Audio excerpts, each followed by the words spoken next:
ಮಾಡಿಲ್ಲ. ನೀವ್ಯಾಕೆ ಮಾಧ್ಯಮದವ್ರು ಎಲ್ಲ ವಿರೋಧ ಅಂತೀರ? ವಿರೋಧ ಮಾಡಿರೋರು ಅವರೇ, ಪರ ಬಂದು ಅರ್ಜಿ ಕೊಟ್ಟಿರೋರು ನೋಡ್ಲಿವ ನೀವು? ಇದ್ದಾರೆ ಅವರು, ಪಾಪ ಅವ್ರ ಅಭಿಪ್ರಾಯ, ನಮ್ಮ ವಿರೋಧ ಮಾಡಿರೋರು ಅವ್ರ ಅಭಿಪ್ರಾಯ ಹೇಳಿದ್ದಾರೆ.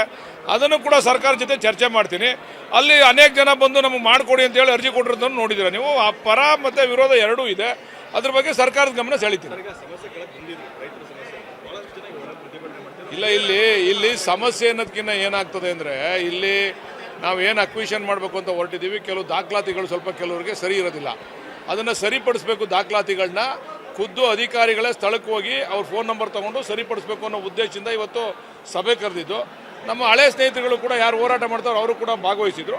ಅವ್ರಿಗೂ ಗೌರವ ಕೊಡೋಣ. ಅದ್ರ ಬಗ್ಗೆ ಅವ್ರು ಮನವಿ ಕೊಟ್ಟಿದ್ದಾರೆ, ಅದ್ರ ಬಗ್ಗೆ ನಾನು ಪರಿಶೀಲನೆ ಮಾಡ್ತೀವಿ, ಸರ್ಕಾರದ ಗಮನಕ್ಕೂ ತರ್ತೀವಿ. ಯಾರು ತಗೋಬೇಕು ಅಂತ ಅರ್ಜಿ ಕೊಟ್ಟವ್ರೆ ಅವ್ರಿಗೆಲ್ಲನೂ ನಾವು ಕ್ಲಿಯರ್ ಮಾಡಿಕೊಡ್ತೀವಿ. ನೋಡಿ, ನಾನು ಮಾತಾಡ್ಬೇಕಾದ್ರೆ ಹೇಳಿದೆ, ಅಲ್ಲಿ ಪ್ರತಿಭಟನೆ ಮಾಡೋ ಸ್ಥಳಕ್ಕೆ ನಾನು ಹೋಗಬೇಕು ಅಂತಿದ್ದೆ.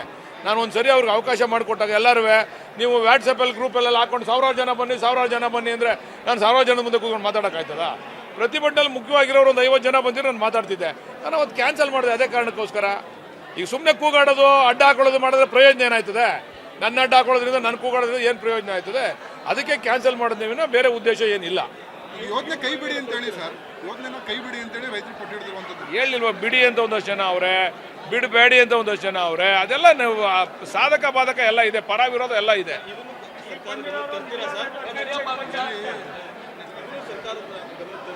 ಖಂಡಿತ ತರಲೇಬೇಕಲ್ವಾ? ಅವರು ಏನು ಮನವಿ ಕೊಟ್ಟಿದ್ದಾರೆ ಅದನ್ನು ಕೂಡ ಸರ್ಕಾರದ ಗಮನಕ್ಕೆ ತರ್ತೀನಿ ನಾನು.